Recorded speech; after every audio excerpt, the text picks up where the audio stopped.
तो गाइस पहले ये दोनों फोटो देखिए, उसमें आपको क्या दिखाई देता है।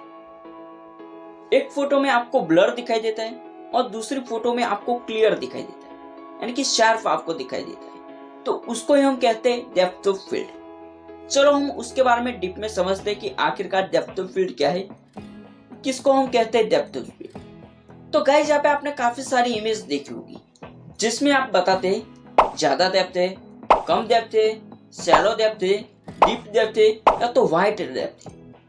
डेप्थ ऑफ फील्ड 3 पे डिपेंड करता है, सेंसर पे, अपर्चर पे, फोकस लेंथ पे। आपको एक एग्जांपल बताता हूँ और आप समझाने की कोशिश करता हूँ। यानी कि जब भी हम धूप में जाते हैं तब हमारी आंखें जो भी होती है वो छोटी हो जाती है। तो ऐसा क्यों होता है? यानी कि छोटी आंखों से हम देखते हैं जिसमें यहाँ पे हमको क्लियर दिखाई देता है, और यहाँ पे धूप में हम हमारी आंखें जो भी होती है वो बड़ी कर लेते हैं, जिसकी वजह से हमको ब्लर जैसा देखने को मिलता है। उसी प्रकार हमारे डीएसएलआर में हम अपर्चर सेट करते हैं, उसमें यहाँ पे जो भी अपर्चर नंबर होता है उसको हम कम कर लेते हैं, जिसकी वजह से जो भी हमारी फोटो है वो वाइट आती है। और यहाँ पे जो भी अपर्चर नंबर होता है उसको हम बढ़ा देते हैं, यानी कि 8 कर देते हैं, 9 कर देते हैं, 10, 11 इस तरीके से यहाँ पे बढ़ाते हैं, जिसकी वजह से जो भी हमारी फोटो होती है वो यहाँ पे ब्लैक होती जा रही है। तो ऐसा क्यों होता है? यही एक टेक्निकल रीजन है, यानी कि जो भी यहाँ पे आपको समझाने की कोशिश करता हूँ। यानी कि हमारा अपर्चर जो भी होता है उसको यहाँ पे हम बढ़ा देते हैं, जिसकी वजह से जो भी हमारी इमेज होती है वो यहाँ पे ब्लैक होती जा रही है, लेकिन ब्लर जो भी होता है वो कम होता जा रहा है। लेकिन जैसे यहाँ पे अपर्चर को हम कम कर देते हैं, यानी कि उसका नंबर हम कम कर लेते हैं, जिसमें यहाँ पे 2.1 या तो 1.2, 1.5 या तो 2.5 इस तरीके से हम करते हैं, जिसकी वजह से जो भी हमारी इमेज होती है उसका बैकग्राउंड जो भी होता है वो तो ब्लर होता है, लेकिन जो भी हमारी फोटो होती है वो यहाँ पे व्हाइट होती है। तो उसका रीजन वही है, यानी कि जो भी हमारा अपर्चर होता है उसमें यहाँ पे हम सेटिंग करते हैं, जिसमें हमारा नंबर कम करते हैं, जिसकी वजह से जो भी यहाँ पे बाहर से आने वाली लाइट है वो यहाँ पे ज्यादा आती है। ज्यादा डीएसएलआर में घुसने के बाद हमारी जो भी फोटो है वो पूरी व्हाइट आती है।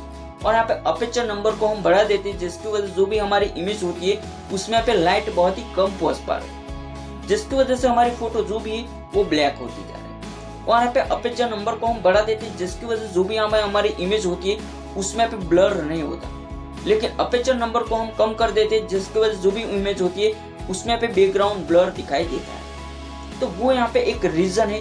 उसको यहाँ पे यानी कि अपर्चर के बारे में यहाँ पे आप जानना चाहते हैं तो ऑलरेडी यहाँ पे मैंने एक वीडियो अपलोड करके रखा है, जिसमें यहाँ पे मैंने पूरे डिटेल के साथ यहाँ पे आपको बताया है कि अपर्चर किस तरीके से वर्क करता है, कैसे हमको सेटिंग करना है। उसके बारे में ऑलरेडी यहाँ पे मैंने 2 वीडियो बनाई, एक नहीं, एक आपको प्रैक्टिकली बताया और यहाँ पे एक यहाँ पे नॉलेज बताई। दोनों ही वीडियो यहाँ पे मेरे चैनल पे आपको देखने को मिलेगी। और यहाँ पे आप देखना चाहते हैं तो डिस्क्रिप्शन में लिंक दी गई, उसको यहाँ पे आप देख सकते हैं, तो आई बटन पे आपको वीडियो मिल जाएगी, जाके आप देख सकते हैं। और हम आगे समझते हैं, यानी कि हम अपर्चर तो सेट करते हैं, इसके बाद हम आईएसओ सेट करते हैं, शटर स्पीड सेट करते हैं, यानी कि सबको सेट करने के बाद हम फोटोग्राफी करते हैं, जिसमें जो भी हमारी इमेज आती है उसमें यहाँ पे 2 प्रकार यहाँ पे आपको देखने को मिलता है। जिसमें एक आपने जो भी यहाँ पे सब्जेक्ट को यहाँ पे कैप्चर किया है उसको हम कहते हैं फोकस, और यहाँ पे जो भी ब्लर होता है उसको हम कहते हैं फील्ड। यानी कि यहाँ पे आपको 2 इमेज दिखाई देती है, उसमें यहाँ पे आपको एक में क्लियर दिखाई देता है, जिसमें यहाँ पे शार्प फोटो दिखाई देती है, उसमें सभी जगह यहाँ पे फोकस किया है। लेकिन दूसरी जगह यहाँ पे आप देखोगे जिसमें यहाँ पे एक ही जगह पे एक ही सब्जेक्ट को यहाँ पे कैप्चर किया है, उसको यहाँ पे फोकस किया, और यहाँ पे साइड में आप देखोगे जिसमें यहाँ पे आपको ब्लर दिखने को मिलता है, तो उसको ही हम कहते हैं डेप्थ ऑफ फील्ड। इसके बाद हम आगे समझते हैं, यानी कि आपने पहाड़ों की फोटो देखी होगी या तो कोई नेचुरल फोटो देखी होगी, जिसमें यहाँ पे आपको 2 तरीके से देखने को मिलता है। एक में यहाँ पे एक ही जगह पे फोकस होता है और यहाँ पे दूसरी जगह पे आपको ब्लर दिखाई देता है, लेकिन कम ब्लर दिखाई देता है। और दूसरी फोटो आप देखोगे जिसमें पूरी इमेज आपको क्लियर दिखाई देती है। तो जो भी यहाँ पे ये दोनों फोटो होती है उसको हम क्या कहते हैं? Deep depth. यानी कि वो कैसे? यानी कि जो भी हमारी क्लियर इमेज दिखाई देती है उसमें पे सब जगह पे फोकस होता है, तो उसको हम क्या कहते हैं? Deep depth. यानी कि जो भी आपकी फोटो होती है उसमें यहाँ पे ब्लर रहता है तो पूरा ब्लर ही रहता है, एक ही जगह पे फोकस रहेगा।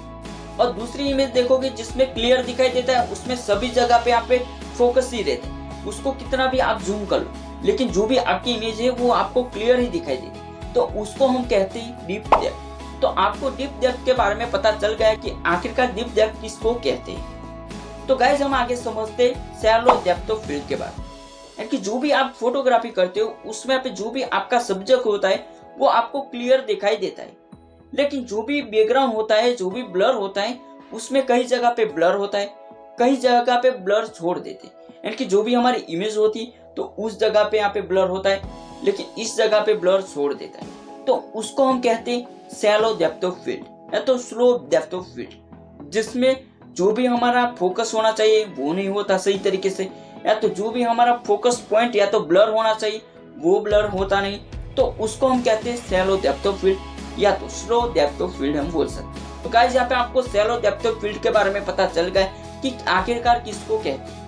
जो भी हमारी इमेज होती है उसमें फोकस पॉइंट छूटते हैं, ब्लर छूटते हैं, तो उसको हम कहते हैं शैलो डेप्थ ऑफ फील्ड। तो गाइस आपको पता चल गया। इसके बाद हम आगे समझते हैं कि जो भी हमारा अपर्चर होना चाहिए वो कैसे और यहाँ पे किस तरीके से हमको सेटिंग रखना है। यानी कि आप जब भी यहाँ पे फोटोग्राफी करते हो उसमें जो भी आपकी इमेज होती है, जो भी आपका सब्जेक्ट होता है, उसका बैकग्राउंड जितना यहाँ पे दूर होगा उतनी ब्लर फोटो आएगी। यानी कि आपका जो भी लेंस यूज करते हो उसमें पे अलग अलग लेंस आपको देखने को मिलता है, जिसमें ज्यादा जूमिंग होती उसमें पे ज्यादा से ज्यादा ब्लर होगा। लेकिन आप मिरर लेंस से फोटोग्राफी करोगे उसमें पे आपको ब्लर जितना चाहिए उतना ब्लर आपको देखने को नहीं मिलेगा, लेकिन उसके लिए आपको अपर्चर को सेट करना पड़ेगा। यानी कि आपका जो भी लेंस है वो बड़ा, या तो जो भी यहाँ पे जूमिंग होनी चाहिए वो भी यहाँ पे ज्यादा है, लेकिन अपर्चर को सही तरीके से सेट नहीं करते तो जो भी आपकी इमेज होनी चाहिए जितना ब्लर होना चाहिए इतना ब्लर नहीं होगा। इसलिए यहाँ पे आपका जो भी अपर्चर होता है उसको यहाँ पे आपको कम रखना है, जिसमें 2.2, 2.5, 3.5 इस तरीके से अपर्चर रखते हो, जिसकी वजह से जो भी आपकी इमेज होनी चाहिए वो पूरी ब्लर और यहाँ पे व्हाइट आएगी। इसके बाद यहाँ पे आप अपर्चर को बढ़ा देते हो। आपका अपर्चर जो भी है वो 4.5, 5.5, 6.5, 7.5 इस तरह से यहाँ पे रखते हो, जिसकी वजह से जो भी यहाँ पे आपका ब्लर होना चाहिए वो ब्लर इतना नहीं होगा, उससे कम होगा। और यहाँ पे जो भी आपकी इमेज व्हाइट आनी चाहिए वो इतनी भी व्हाइट नहीं आएगी, लेकिन नॉर्मल व्हाइट आपको देखने को मिलता है। तो वो भी यहाँ पे आप रखना चाहते हैं तो भी आप रख सकते हो, लेकिन ज्यादा लाइट हो तो। लेकिन कम लाइट है तो जो भी यहाँ पे आपकी इमेज है, जो भी आपका अपर्चर होता है उसको यहाँ पे आपको कम करना पड़ेगा। लेकिन धूप में आप फोटोग्राफी करते हो उसमें आपका अपर्चर जो भी उसको भी यहाँ पे आपको बढ़ाना होगा, लेकिन लेंसेज पे भी यहाँ पे डिपेंड करता है आपकी ब्लर, तो वो भी यहाँ पे आपको ध्यान रखना होगा, क्योंकि यहाँ पे आप जब तक प्रैक्टिस नहीं करोगे तब तक आपको कुछ भी नहीं पता चलेगा। इसके बाद हम आगे समझते हैं कि आपका अपर्चर जो भी है वो यहाँ पे आप 9.5, 10 रखते हो, 11 रखते हो, 12 रखते हो, 15 रखते हो, इस तरह से यहाँ पे आप बढ़ाते हो, जिसकी वजह से इमेज में जो भी यहाँ पे ब्लर होता है वो कम हो जाएगा।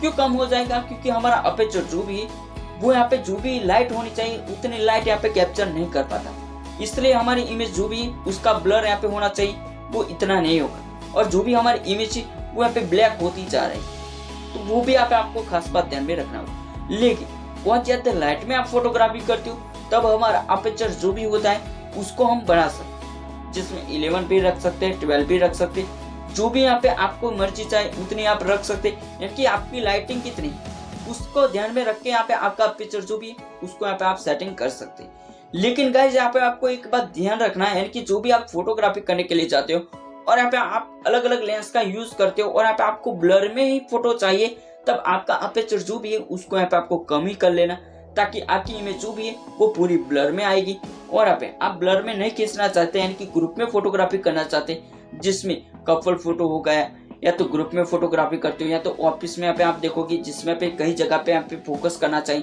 तो उस जगह पे यहाँ पे आप रखते हो, या तो इस जगह पे आप फोटोग्राफी करते हो, तो जो भी आपका अपर्चर होता है उसको यहाँ पे आप बढ़ा भी सकते हो। लेकिन आपके लाइटिंग जो भी है उसके आधार पे यहाँ पे आपको अपर्चर सेट करना पड़ेगा। आप कैसा लेंस यूज करते हैं उसके ऊपर भी डिपेंड करता है कि फोकस पॉइंट जो भी होता है वो लाइटिंग और यहाँ पे जो भी हमारा लेंस है उसके ऊपर डिपेंड करता है, और यहाँ पे किस तरीके से इमेज खींचते हो उसके ऊपर डिपेंड करता है। तो गाइस यहाँ पे आपको फोकस लेंथ के बारे में पता चल गया कि आखिरकार फोकस लेंथ किसको बोला जाता है, किस तरीके से हम फोटोग्राफी कर सकते हैं, और यहाँ पे कैसे हमको फोटोग्राफी करने के लिए कैसे सेटिंग करना। तो गाइस यहाँ पे आपको कोई भी ऐसा डाउट है डेप्थ ऑफ फील्ड के बारे में, फोकस पॉइंट के बारे में, या तो जो भी हमारी इमेज होती है उसमें पे शार्प इमेज नहीं आती, या तो डीएसएलआर के बारे में कोई भी ऐसा डाउट है, तो मेरे को कमेंट बॉक्स में कमेंट लिख सकते ताकि मैं आपकी मदद कर सकूं। तो गाइस इस कोर्स में इस वीडियो में इतना। वीडियो पसंद आए तो हमारे चैनल को लाइक और सब्सक्राइब जरूर कीजिए। ऐसे नई वीडियो देखते रहें। हमारे चैनल को सपोर्ट कीजिए। हम मिलते हैं नए वीडियो के साथ, तब तक जय माता जी, वंदे।